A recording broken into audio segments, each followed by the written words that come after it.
A little known fact about me is that I love watching speedruns. Whether it's the biannual Games Done Quick series or the even rarer Clint Stevens Super Mario 64 speedruns, it's always super cool to watch people beat a 12-hour game in 14 minutes. The funny thing is, I never even looked to see if there were speedruns for my current favorite game, Story of Seasons: A Wonderful Life. So I hit up speedrun.com and found that the only category available is proposal speedruns, where you attempt to give your bachelor or bachelorette of choice the blue feather as quickly as possible. Now, I don't know about you, but for me that isn't enough of a challenge. Most of these runs consist of sleeping, waking up, giving a gift, running back home, and sleeping again. And you repeat ad nauseum until you have 8 hearts with the character of choice, then give them the feather. Of course, there's some strategy and research involved in these runs. For example, you gotta give the gifts that they love the most, you kinda have to utilize the mountain pass to skip 6 hours, you gotta memorize schedules, but that's all too pedestrian for me. And to prove it, I got world record times for every single proposal with every bachelor and bachelorette on speedrun.com. After collecting all those world records, I was left with no other option than to make my own speedrun. Allow me to introduce you to my magnum opus, @. But before I get too deep into the weeds, this video is sponsored by me. I make sure that my videos are as viewer-friendly as possible, so I don't run mid-roll ads. These videos take a lot of time and effort to make, so hitting that subscribe button and enabling notifications is a great way to let me know that you are enjoying the ad-free content. Also, it would be super great if you could help me game the YouTube algorithm a little bit by telling me what your favorite comfort food is in the comment section and smashing the like button. It really helps out. Now, enough of that advertised nonsense, let's get back to the video. I'm sure some of you can glean some information by the name @, but the challenge for this AWL speedrun is to get engaged to Cecilia before you even get the blue feather. Some of you might be thinking, Jack, how can you get engaged without giving a character the blue feather? It's kind of a prerequisite to getting married in this game. And for those people out there, you're not entirely wrong. There are 3 routes to getting married in A Wonderful Life. Route number 1 is basically doing the proposal speedruns. You get a bachelor or bachelorette up to 8 hearts through gifts and heart events, and then give them the blue feather. Route number 2 is waiting until the end of year 1 and selecting a bachelor or bachelorette when Takakura comes to you on the last day of winter. Route number 3 is what this entire speedrun hinges on, and is only available with 3 bachelorettes, Cecilia, Nami, and Molly. These 3 ladies retained a very interesting mechanic from the original game called an alternative proposal. Whilst every other marriageable candidate only has 4 heart events, Nami, Cecilia, and Molly have a 5th heart event where they respectively ask to work on your farm, confess their love for you, or invite you out on a date. These 5th heart events, if answered correctly, lock you into marrying that bachelorette without the use of a blue feather. You may now be asking, well, if Nami and Molly are options, why Cecilia? Well, I chose Cecilia as the bachelorette of this speedrun for 3 very important reasons. Reason number 1, Ceci is a consistent early riser. Vesta's house opens up at around 6:01 a.m. every day and is situated right next to the mountain pass. That makes it very easy to wake up, run over to Vesta's farmhouse, give Ceci her daily gifts, then run back home to advance the day, or run over to the mountain pass to advance the clock by 6 hours to see some certain heart events.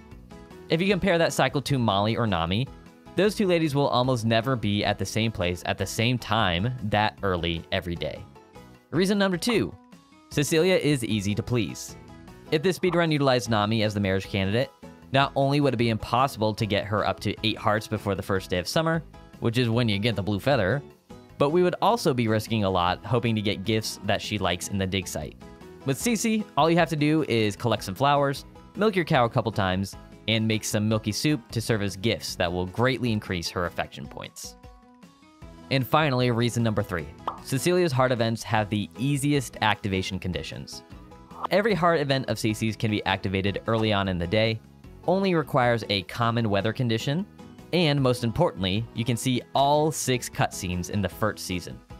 Molly is the only other marriage candidate who shares that last little quirk, but all of her heart events have more difficult variables in terms of time, distance from the mountain pass, and whether her heart events take priority over other cutscenes. So without further ado, allow me to show you how to get married to Cecilia in less than 20 minutes in game time and before you even get the blue feather. I've named our player a singular I with they/them pronouns so that when we're smashing through dialogue, the shortest number of characters show up on the screen. As is customary for all PC speedrun attempts of Story of Seasons of Wonderful Life, I've gone ahead and limited the game to 60 frames per second and started the timer as soon as we confirm the pronouns for our character. Now we have to go through day 0, which is just chock full of dialogue and a couple choices we have to make. During this section, I'm pressing A on my controller and Enter on my keyboard to get the extra inputs and move dialogue along faster. When it comes to the dog, it really doesn't matter what ears they have or what name they have, so I generally just go with a random ear and name the dog L. We name our starter cow K and our farm J, and then finish up the day 0 choices by refusing to go around town and meet everyone. I've had many a run where I misclicked here and had to entirely restart. Now that we're into actual gameplay, we only do a couple things on day 1. We wake up, order chicken, and then go to sleep twice. That chicken will come in handy tomorrow, and we sleep twice on day 1 because it's a very unique day. We start the day at 5 a.m., so one sleep gets us to 6 a.m., and then another sleep gets us to day 2. On day 2, we have our first battle with RNG, with what I like to call cow RNG, as we start the day by wringing out our only animal into the field and milking her. Every time you advance the clock in A Wonderful Life, either by sleeping or utilizing the mountain pass, the game places the cow in a different position. This also happens the first time you wring the cows out to the pasture. The best placement is right at the southwest corner, and the worst is in the northeast. For those of you asking, why not just milk her in the barn? Well, we have to have her out in the pasture since if left inside, you will only get C-rank milk because you're not feeding her every day. C-rank milk cannot be turned into milky soup, and that's one of our main gifts for the entire run. Good or bad RNG, regardless, we get our milk and then we head over to the kitchen and make a singular milky soup. We take that soup and run on down to Vesta's farm. We pick up 4 flowers outside the mountain pass and then head on inside. Now we have our first taste of what I like to call spawn RNG. Whenever you enter Vesta's farmhouse, the NPCs will spawn at various locations. On days like today, when you arrive at the house after 6:30, Cecilia will be downstairs with Vesta and Matthew. The best case scenario is that she spawns directly in front of you, so you can give her the milky soup and a flower, then leave without her having to much move at all. If she spawns in at the kitchenette with Matthew or Vesta in front of her, that's pretty much a run killer. Not only is there a lot of geometry your player can get stuck on, but you can accidentally attempt to give someone else a gift, greatly increasing your time. Regardless of spawn RNG, I give Ceci her 2 daily gifts, leave Vesta's house, and then do our first chicken teleport. Remember that chicken that we bought the first thing yesterday? This is where she comes in handy. Since we're advancing time 6 hours by utilizing the mountain pass, as soon as we exit that dialogue, Takakura has brought the chicken back while we are gone, and this prompt teleports us to the coop where we name our newest farm animal. If we didn't buy that chicken, we would have to just run back from the mountain pass, but using a chicken teleport, it saves us about 10 seconds. Now that we're instantly back on the farm, we run into our house and instantly run back out to pick up our first cutscene. This cutscene is Cecilia's introduction. It's arguably the most important event in this entire run, since it activates the ability to see heart events. I've done this run so many times that I forget what Cecilia is actually trying to say in this interaction, but speed is the only thing that's important to us. So we just smash through this interaction, head back inside, and end day 2. We have our second and final bout with cow RNG on day 3. Again, the closer the cow spawns to your house, the better, since after we get the milk, it's back into the house to make the remaining 7 milky soups we're gonna need for the rest of the run. Then it's off to Ceci's house. If we got good cow luck, we'll arrive before 6:30 a.m. and Ceci will be upstairs in her room. We still have to contend with spawn RNG, as Matthew and Vesta can spawn standing right next to each other in the way of the staircase. If that happens, we'll have to go around the kitchen table and lose more time.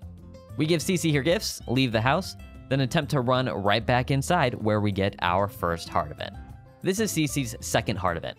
So if you were to look up her name in the little villagers tab, she would have 2 hearts. Once again, I'm not too sure what the narrative is here. I think Ceci's supposed to get groceries or something, but what I do know is that the correct answers in this event are all option 2. Making sure we get the heart events perfect and get all the correct answers is incredibly important, since each event, if done correctly, can grant up to 1 heart's worth of affection. But that's all we do for this day. So as soon as we complete the heart event, it is straight to bed. Days 4 and 5 are what I like to call gift days. The only thing we do is get up, run over to Vesta's farmhouse, hope for good spawn RNG, give our 2 gifts, and run back home to sleep. However, on day 5, we order another chicken before sleeping so that we can do another chicken teleport tomorrow. And that's the first thing we do on day 6. We run straight to the mountain pass and complete the chicken teleport.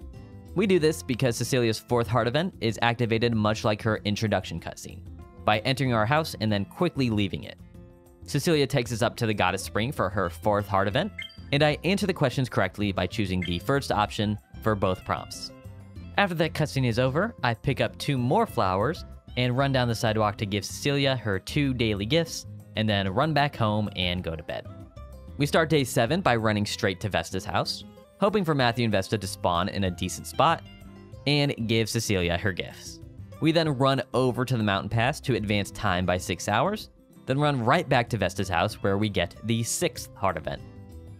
This one is a little less straightforward, since the correct answer for the first prompt is the second option, and then Cecilia takes you to the Goddess Pond again, where you answer the next 2 prompts as option 1. Then after that, guess what? You run as fast as your little legs can take you back to your house and go to bed. Now, in a normal Cecilia proposal speedrun, we would reach this point and just advance the days all the way to day 1 of summer, smash through the blue feather cutscene with the harvest sprites, run over to Vesta's house and give Cecilia a milky soup and a blue feather, and then call it time after the proposal cutscene ends. The difference with this speedrun is that we have 2 more heart events to see. So, we wake up on day 8, run over to Vesta's house, give Cecilia her final milky soup, run outside, and then run back inside. This will activate Cecilia's 8th heart event, where they're talking about an arranged marriage or something. The important thing to note is that option 2 is the correct one. The rest of the run is very simple. We hightail it back home, sleep, run outside as soon as we wake up to get the super secret 9th heart event, and alternative proposal. It seems that Cecilia has run away, so we go to the Goddess Pond to look for her and she isn't there. Turns out, she's on our farm playing with the dog. She eventually confesses her love for us, and we select option 1, saying that we love her too. As soon as we regain control of our character, the timer is stopped and the speedrun is complete. My personal best time for this speedrun is around 19 minutes and 50 seconds.